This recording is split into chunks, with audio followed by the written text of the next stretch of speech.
invite you to come with me on some of the trips I've been on in the last few weeks. The truth of the matter is the stats don't lie. You just can't make this stuff up. Welcome back to Moose and Loose. My name's David. Today, we're finding out that Brookfield, with one of their facilities, is trying to lock in a 30-year contract selling electricity made in Canada to America. Despite the push for EVs and all of that, we've also got leftists revolting from Mark Carney, and quite the take coming from CBC, showing that NDP supporters, they're out. They're done with the guy. Let's jump into this. Next up, we've got a story of a power company in Powell River, British Columbia, they've been selling their power to the United States. There used to be a mill there in 2021. The mill shut down, so they've been selling their power to the United States. But now the bigger company that owns this smaller power company wants to lock in a 30-year deal selling power to the United States. That's not a good move for Canada. And residents on the Sunshine Coast say they're against sending all the power from a local dam to the U.S. for 30 years. Powell River Energy has applied to Canada's energy regulator to approve that deal. And our Maurice Zeidler has been on this story. So Maurice, what do we know about this application? So as you mentioned, the application was submitted by Powell River Energy, Inc. And this is the company that operates the dam that powered the local mill in Powell River from 1910 until 2021. And that's when the mill shut down. Now, since then, the company has been exporting all of its power to the U.S. because, there's no mill. It has to go somewhere. And now that company is applying for a 30-year license, as you mentioned. Now, this is an issue for a lot of people in Powell River because they're actually trying to attract new business and new industry to that old mill site. Now, that company, as they keep calling it, that company is Brookfield Renewable. Of course it is. Of course. Anything that doesn't benefit Canada is Brookfield. Move more headquarters, move more companies, move more money. Brookfield. This company and the people involved, it's unbelievable. It really is. Plum and First Nation and the Cranberry Business Group have taken over that site. And a big attraction for companies would be all the power that is available there. Now, there is a local residents group called Energy Democracy for BC. Ellen Gould is the president of that group. Here's what she had to say. How do we know over a 30-year time span whether or not we're going to need that power? And this locks it in for 30 years. There's no wiggle room here. The company will have the right to export for till 2055. That's pretty devastating. We got to think about this for a second. So Brookfield wants to export electricity out of Canada when they're trying to push an EV mandate on us. We don't have enough electricity to power all the EVs that we're supposed to be buying that they're trying to mandating us to buy. This makes no sense. Are they trying to jack up the price of electricity? What are they doing here? There's too many moving pieces here to try to figure out what's going on. Liberals trying to force EVs on us. The electrical grid can't even support it, and they're trying to sell the electricity for 30 years to America. You can't make this stuff up. We've got an interesting take here from Stephen Guilbeault. Asked about the Online News Act. So right now you can't post news on Facebook. He's asked about influencers getting more attention during elections because of this. The Online News Act is working if influencers dominating the online chat during the election and not media journalists. The Online News Act is providing $100 million that is being invested in Canadian media. So yes, it's working. Can we do better? Let's see if it can be improved upon, but it is working. Yeah, what's working is CBC's getting our tax dollars at an outrageous amount, like $1.3 billion a year. Journalists are no longer a reliable source of accurate information, rather spreader of disinformation and misinformation bought and paid for by corrupt politicians. When you get comments like that, you can't disagree with that. I mean, that's what mainstream media has become. Next up, we got a take here that I thought was interesting coming from the NDP communications expert here on CBC, talking about Mark Carney's performance going down to America in the Oval Office. I think she nailed it here. But what do you make of this whole complimentary style that he seems to be deploying, right? It's not really the elbows up sort of mentality, right, that he wanted us to follow during the election campaign, sort of that rhetoric of we need to take on the United States, the relationship will never be the same as it was, more aggressive than he is now when he's sitting next to him in the Oval Office, calling him a transformative president, and he's done so much great work on the Middle East and Russia and what have you. I mean, Do you think that there's a risk politically? Because a big part of his base, the liberal base, wanted him to be aggressive with Trump and the United States, right? Totally. I'm a little bit of two minds. I think it is reasonable to, hope that they're able to have a better relationship, and there may be a little maneuvering there on the Prime Minister's behalf to do that. But that only works if you come back and you've got something positive to say. If you come back and you've got a deal, if you come back and the tariffs are lifted or lowered or something, and none of that has happened. And I think, unfortunately, it's just bad communications when you just seem like you're developing a bromance with President Trump when the majority of Canadians do not quite like the president, and they definitely don't like what the president has done. What Premier Ford and Premier Canoe have said is really close to I'm going to call them reasonable people in my life who don't consider themselves partisan, who voted for Mark Carney because they believed in what Mark Carney had to say. And when they saw the clip that you played off the top where Mark Carney, claps his hands and laughs, they were horrified. And I don't say horrified lightly. They were like, oh, I did not like that. So I think if you are going down there, you're developing a relationship, those are all important things. But if you're not coming back and saying something, if you're not coming back with a benefit, to Premier Canoe's point, we've removed tariffs, we're doing all these things. Prime Minister keeps going down there to visit the president. We've got to see something. And the longer it takes for us to see something, I think people are going to start losing hope. And I think they're going to start losing patience with the Prime Minister and what he's doing with the president. Yeah, Greg. That is interesting because I don't have any NDP friends or Liberal friends, really. And for her to give us that take of people being mortified, that Mark Carney clapping there and laughing with Donald Trump and, flicking each other and all this kind of stuff, the bromance, they don't like it. Well, what's going to happen here? We're already seeing it. We're going to start to see these NDP numbers climb up. And you see a couple of the dots up here. It's bouncing around. There's not a lot of polling data right now, but you're going to see NDP climb from 8% back up to 10 to 12 to 15 maybe, and you're going to see the Liberals dropping here from 42, and this is the aggregate right now. We've seen multiple polls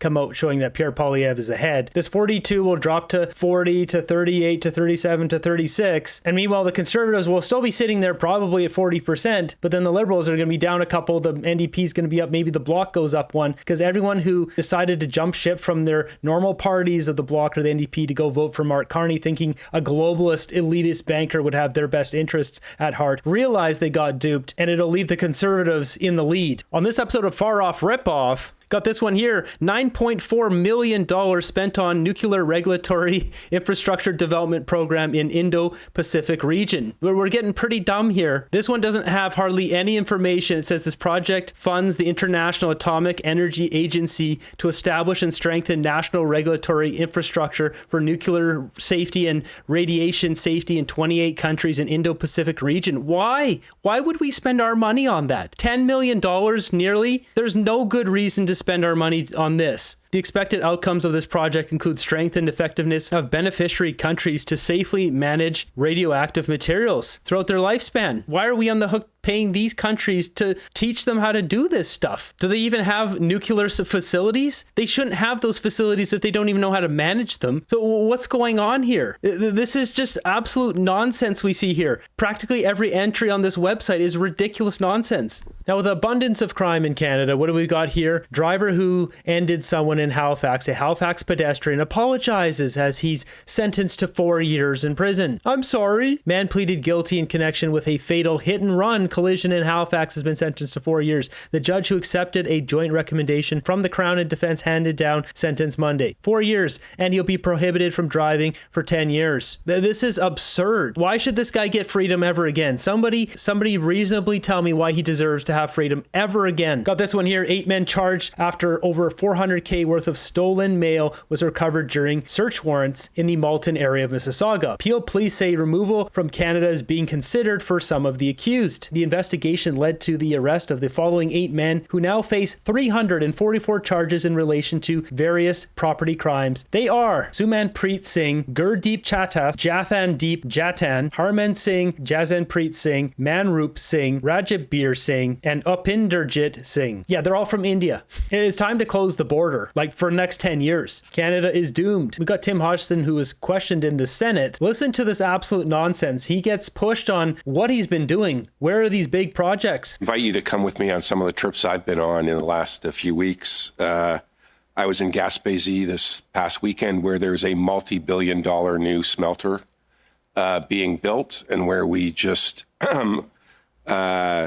provided funds for 2 new phosphate mines in Quebec. I was recently in This is a problem because we don't get to know what his investments are. So I've got it saved down here. So this is his Conflicts of Interest Act. There's literally nothing. It just says RRSP composed of at least one controlled asset. In contrast to Mark Carney's here, who has lists and lists and lists of companies. So I bet his looks the same as this, probably dozens, hundreds of companies. The question is, why don't we get to know what companies he's involved in? Because he just mentioned phosphate smelters and all this kind of stuff. He might be invested in these companies. So I'm going to email the government, his office, and request a list of the companies he's invested in. I don't think I'm going to get that. After that doesn't work, I think I'm going to push that out to the community here. We can start sending in hundreds, if not thousands of emails until they tell us. Strathcona, where they're building a multi-billion-dollar carbon capture and storage, one of the world's largest. I was recently in Squamish, where the Squamish Nation is building a multi-billion-dollar export facility. I was recently in Kitimat, where they just finished a multi-billion-dollar aluminum project. They've just started up, and we're shipping the first Canadian LNG to international markets, and we're in discussions about doubling the size of that, making it the second largest LNG facility in the world. And we just greenlight the Silicium project. So I would respectfully say that Canada is building right now. This guy has nothing to do with any of these projects. He just goes and shows up at projects that are already en route or already completed or that are expanding, and then tries to stick his seal of approval on it. Minister, your trips are all nice and dandy, and that perspective is very interesting. But the truth of the matter is the stats don't lie. International foreign investment is flooding to the United States compared to Canada, and our foreign investment in this country is at the lowest level it's been in over a decade. These are the facts, Minister. You promised to make Canada an energy superpower capable of standing up to the Americans. And now you're considering reviving the Keystone XL pipeline, not because Canadians asked for it, but because Donald Trump asked for it. Is this the Liberal vision of strong sovereignty, to promise to stand up to Americans, only to end up obeying Donald Trump? Again, respectfully, I would... Respectfully, he doesn't have an answer for that. This guy's whole vibe is, look, just let me collect my paycheck. I really don't feel like mistering you, answering questions and junk. Yeah, Tim Hodson doesn't like this aspect. He just likes the cashing in part. We need to figure out what his investments are. If the government doesn't give this over, then we're going to create a big stink about it, to the point where they have to hand it over, because this is unacceptable. I said before, I could put a story every single day on the channel of bad things happening in Canada. You got to check out this one here. Home invaders not only invade this house once, but twice they invade the same house. Waking up, it was just disbelief that how can this be happening again? It was 4 a.m. Thursday when an Oakville family, who was asked we not reveal identities nor their address for safety reasons, was awakened to the sound of loud bangs and breaking glass.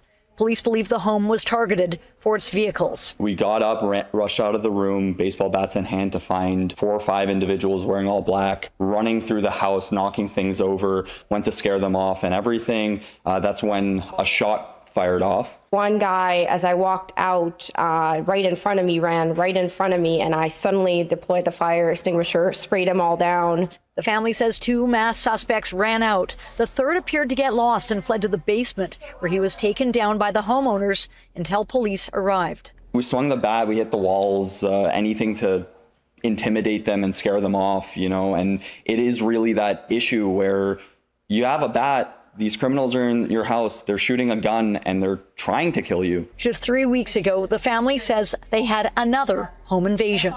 Need to line up that bat with their skulls. I don't know if the wall is what you should be hitting with that bat. Through my bedroom window, and my boyfriend was there. He was there to fight them off with just a coat rack. In that case, Halton police say this boyfriend used a coat rack to fight off home invaders. This is so desperate. Suspects left and broke into another home in Milton before police began following the suspect vehicle and deployed a spike belt. The vehicle, which police say was stolen crashed into a hydro pole on Appleby Line between Derry and Britannia Roads. Look how much money this is costing us. The power line, the car, all the damage to the house. Why do we have these people in our society? 5 suspects were taken into custody. The family says they learned 4 suspects were later released on bail. Why? Why released? They should have lost the right to live in Canada. Remove them from society. Who decided to release them on bail? It's provincial judges appointed by Doug Ford. He has the nerve to dodge responsibility, framing this as a federal issue when clearly it's his jurisdiction, his police force, his prosecutors, and his judges are the ones enabling this by how they apply the law. I mean, it sounds like he can step in and do something there, as well as this is obviously liberal laws. This is why they keep getting away with this stuff. Next up, we've got a sad story here, one we're seeing far too often now. The court case comes after a crash in November of 2024 west of Altona. Police allege Singh was driving a semi-trailer that drove through a stop sign and hit an SUV. The crash killed 35-year-old Sarah Unger and her 8-year-old daughter Alexa.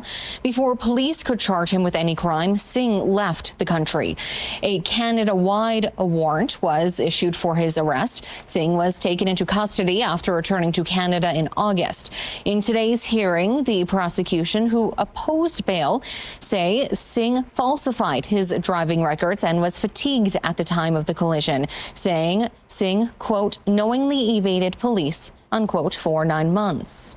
So let's just recap this here for a second. This guy from India comes to Canada, falsifies his driving record, drives through a stop sign, hits an SUV, kills this mother and child, leaves the country, flees from the police, then comes back and gets arrested. As Table Salt's posting here, this international student truck driver, after returning to Canada, was granted bail. He was granted bail after all of that and murdering 2 Canadians. There's only one penalty that would be fitting for this situation. He needs to go into a facility, donate his time and himself to cancer research or some sort of medical research. This is deplorable. There's a lot of angry emojis here in this comment section. Canada is no longer a real country.